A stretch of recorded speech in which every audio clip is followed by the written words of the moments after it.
நோய் யாருக்கு அப்படின்னு பார்த்தோம்னா நம்ம மதுரை மக்கள் எல்லாத்துக்கும் தான். நானும் மதுரைக்காரன் தான்டா. அப்ப நாங்களாம் மலேசியாக்காரனாடா.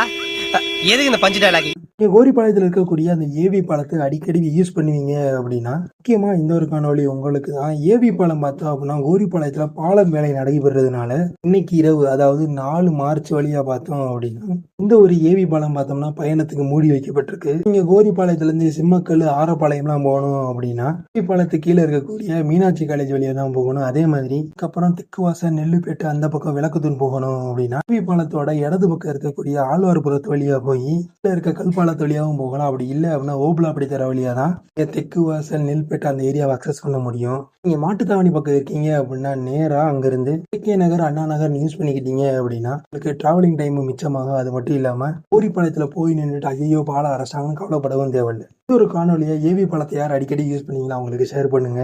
பக்க தோசத்துல அவசரமா ஓட்டிட்டு போய் ஏவி பாலத்துக்கு முன்னாடி என்னடா திடீர்னு லைட் போட்டு வச்சிருக்காங்கன்னு போய் யோசிக்காதீங்க. இதெல்லாம் யாரா உன்கிட்ட கேட்டா? யாரா நீ? Information is wealth.